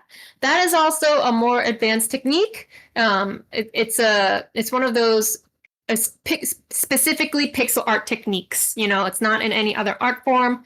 And it's basically where you kind of, let me see if I can bring that example back up. There's going to be tutorials or examples on YouTube as well, including one of the people I linked. Mort. He makes YouTube tutorials and he goes over it in at least one of his videos, I believe. But it's basically like you're working to not have the pixel move from one pixel to the other, where it's like, oh, this black pixel was at like 5:7 and now it's at 5:8. Instead, it's like you subtly change the color, but you're not just moving it from place to place, so that it almost looks like it's changing color, or not changing color, but it looks like it's moving. And also I've never bothered to attempt this. This is more of an advanced thing. When it comes to animation, I keep it pretty simple. Like I said, I tend to keep the frames short, and I focus more on I didn't mention it before, but I focus on the easy things, the easy cheats. I focus on timing, where I make each frame, I adjust the timing of each frame to help make a certain effect. And I try to avoid anything that's too crazy for myself. But yeah, you'll see that's one of the terms you'll see if you look up, see a lot of YouTube tutorials. I think it's more on the advanced side for sure. Question about pixel art. As someone who has zero sense of art and perspective, how should I go about dealing with perspective pictures, like environments? Like you're talking about like an illustrated splash image, or like in a scene in a video game where it's like a sprite sheet in a specific angle or something, like a landscape an illustration. Unfortunately, the tip for that is it's basically going to be the same tip for drawing it as a picture, and that kind of goes back to the point that the slide where I talked about, as you go larger in scale, you slip from the pixel art, where it's pixel art form with their very specific and niche skill set, including things like subpixeling and dithering and such like that. And the bigger the picture and the illustration, the more it's basically you're just drawing a picture or painting a painting, but the pixels all have to be perfect. Dotwo had a question. Is it viable to only learn to do art for one specific thing, or do you kind of have to learn art generally? Yeah, it's viable to do art for one specific like subject matter. Definitely, a lot of artists do focus on specific things. There's a lot of artists that just do beautiful women. A lot of artists that just do animals, dragons, furries. A lot of the times, the people who specialize, they're really good at exactly what they do. But a lot of general basic skills, like shape and form and line, are going to be needed no matter the art form. And question for Almyki, are there any good resources on how to judge commission price estimates? In future projects, I would 100% commission art, but I have no idea how much stuff should cost without ripping someone off or being ripped off. That can be a little difficult when it comes, I think a lot of, when I've looked up people who do commissions, at least for paintings and things, a lot of artists will say that they price based on, they take the material costs, which art doesn't have much, but it can be like the program costs if it's expensive. And then they take their time, just generally about how much time it takes. And then they multiply based on how much per hour they expect to work. And they kind of just, based on their experience of how fast they are and how good they are, they will make a general cost estimate. Oh, well, a character or a sprite sheet or something generally takes me 20 hours or whatever. I know that, give or take. So I'll estimate that much. And for wiggle room, like, oh, but what if they need a do-over? What if I need to give feedback? At least for things like illustrations and things, an artist will usually give like, oh, well, you can get 2 free redos or 2 free feedbacks. After that, you have to pay to do more, something like that. It can be a little, I'm not sure how it would work with a more long-standing relationship where you're working with like a game continually, several resources over time. That's out of my depth for that one. But generally, as long as you both know and agree that the time is at least more than minimum wage, that's doing a lot better than a lot of other people. So just as a baseline, that's good to kind of focus on. Like, by the way, you're not working like 100 hours on this, even though I'm only paying you for 10 secretly because you don't know how to price yourself, right? Kind of that's like a basic thing you could ask. I know, Rob Bobbin, I know. It is too easy. Another question about detailing, about pixel art. How much detailing is too much? That's another point I wanted to mention, but didn't have time. A big part of pixel art is, or just art in general, is scoping, but game dev art in particular. Remember, when you're making something, you're not making just that one thing. You're not making that one character sprite. I mean, you want to make your main character awesome, right? But you're making all the characters and all the animations and frames. So keep the level of detailing to a point where, oh, I have to draw this again 100 times in 100 different ways. Is that viable for me? So that's a big reason why in the animation slide I mentioned, hey, even though you can do like 8 frames, 12 frames, some pixeling frames, honestly, you can get away with 2 frames for most situations as a beginner. If you're a beginner, try to get away with 2 frames, look at it, tweak the timing, see if you can make it look good.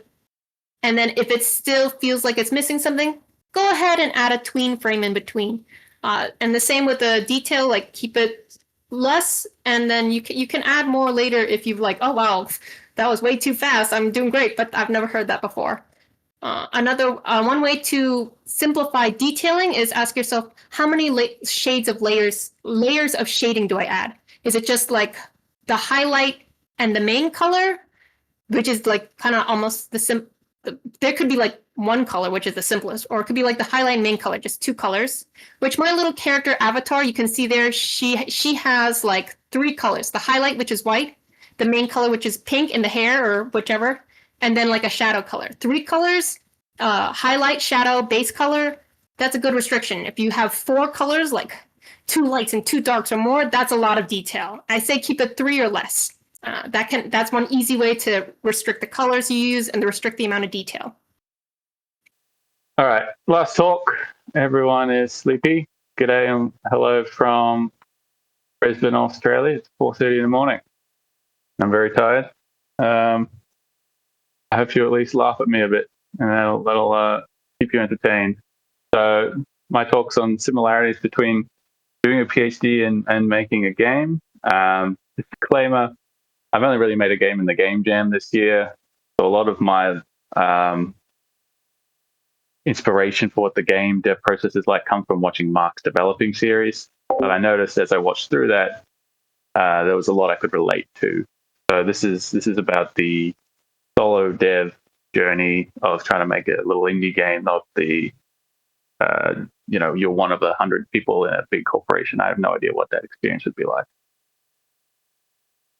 The short version is, as you can tell clearly from my programmer art that explains everything clearly, is the emotional roller coaster is the same or very similar. So it's not necessarily that the day-to-day work or the technology that you're dealing with is the same. That depends a lot on what game you're making or what PhD you're trying to do, but the mental health experience is what's relatable. So this is one of those types of talks. It's about feeling. So here are a few things that I'm hoping might sound familiar to you. So you've got a project, you estimate it'll take 3 years. It actually takes 10 years. It's over budget when it's done. It's much less impressive than you thought it was going to be than at the start. And while you're doing it, everyone's kind of looking at you, and as time goes by, they're thinking more and more, when are you going to get a real job? You're going to stop with that thing anytime soon? Related to that, you're not doing this project for the money. It's not possible for you to be doing it for the money, because you could have made so much more money if you just went and worked on almost anything else. And over time, you slowly start to question yourself, and you've got internal demons that start to say, maybe you're just not cut out for this. Maybe you're just not as good as everyone else who's done this before you or is doing it. And if you finally do get out the other end, you talk to people about it, and they say something like, "Oh, I thought about doing that." You can't. It's not this experience that you can just say, "Oh, yeah, you should totally do that. It was great. I wholeheartedly recommend this to everybody." It's much more nuanced, and it's sort of like, well, yeah, you might enjoy it, and you might not. So I described my PhD there, but I suspect that the game dev experience is similar for people as well. And it's certainly some of the vibes I got from watching developing. So the three acts in any good story is that we've got the beginning and of the PhD. This is a honeymoon period. Everything's great. Everything's exciting. On the research side, you're reading papers and just getting inspired, trying to figure out what fun thing you want to do. In the game dev side, you're doing those very quick type-dash throwaway prototypes where you don't even know really what genre game you're going to make yet, and so you're just goofing off. And the middle this is the hardest and longest part. So these 3 acts are not equally sized. The beginning and end are much smaller. The grind in the middle, where the honeymoon phase is over, the excitement is over. Now you're just slogging through all of the bugs and all of the grinding, and it's just taking forever. And then every little setback sets you back even more, again, emotionally more than it does technically speaking. And suddenly you feel like you're swimming through honey, and it's just so hard to move even just a little bit. That's the middle part. That's the part you remember most looking back. And then you get to the end, and Hollywood has broken our brains and built our expectations wrong in many ways in life. But the stuff like this, it's quite anticlimactic when you get to the end, and now you're just going to a website and uploading a file that took you years to make, and then you click submit, and then it's done. There's some I dots and T's crossed, but there's no grand hurrah. And to sort of drive that home is an excerpt from the email I got that said, I am a doctor, non-medical now. Congratulations, you have completed the requirements for the award of your degree. And sort of like, oh, okay. It all boiled down to an email. And there's not much more they can do on the university side. It's just the way it is. You sort of have to generate your own excitement, but at that point, it's so tight. So there's a whole lot of things I could talk about the middle part that I will not, but I'll talk about what I think is one of the biggest ones, one I might be able to squeeze in the time. I think part of the issue is the expectation versus reality. It's a line that was stuck in my head from an extra credits video from a long time ago, which is that the sort of games you're used to playing is not the sort of games you're able to. That's true here as well. So my PhD was in AI, don't shoot me, not the generative type. And I was reading papers like AlphaGo, this learning system that could beat everybody at Go, could beat the world champions at Go, first time ever. And I was making tiny little changes to AI algorithms no one's ever heard of and getting published in little Australian conferences no one's ever heard of. And in games, right, you play games like Hollow Knight, a big AAA games. Hollow Knight's a little indie one, but everyone knows Hollow Knight. And then by contrast, you go and like, okay, I'm going to make something like Hollow Knight. I'm going to make cool research like AlphaGo. And what can you actually make? It's like stuff like this, right? And then you get excited for a bit, but after a while, you're sort of like, you look at the stuff on the right and the stuff on the left, and you start to think, am I really cut out for this? Should I really even be here? And the answer is probably, if you want to be still. Advice. I meant to start a stopwatch. I don't know how I'm going for time, but I'll just try to go through these quick anyway. You have to love whatever your idea is at the start because you're going to hate it by the end. It's going to take so long. You'll be so tired. You'll be so sick of it. You'll be wanting to move on to something else. If you don't have that initial boost of motivation at the start, you'll never get there. Don't start something half-hearted. Intelligence is not the most important thing. You don't have to be smart. You just have to be stubborn. You just have to keep hanging in there. In Australia, 99% of people who don't complete a PhD drop out. They don't get kicked out. I think the same thing's true in the game dev. People put their games down. Sometimes there are good reasons, but sometimes you just get tired. And so if you're just stubborn and you like it, then that's all you need.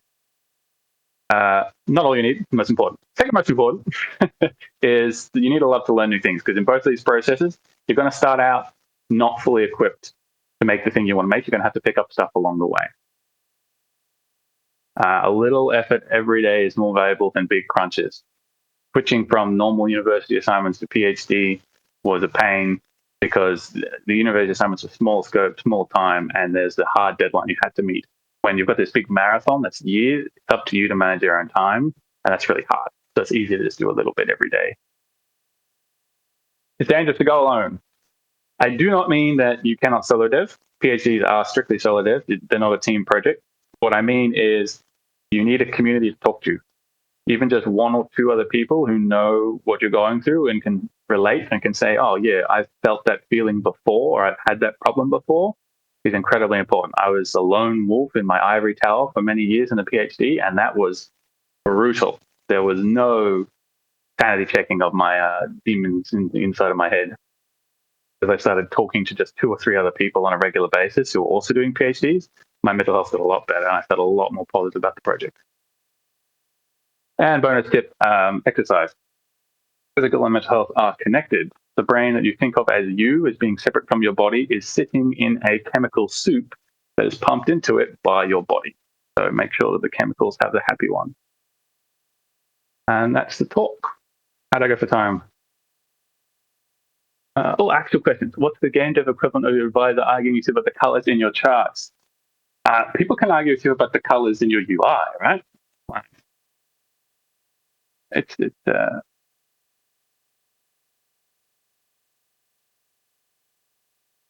Well, there's something. It's like at a certain point in the PhD, this probably happens somewhere in the game dev. I can't think of the analogy, but in the PhD, there's a certain point where you have to say, it's my PhD. Like at the start, your supervisor will say, it's your PhD when you ask for help. So it's like, I'm not going to help you. You have to go do that.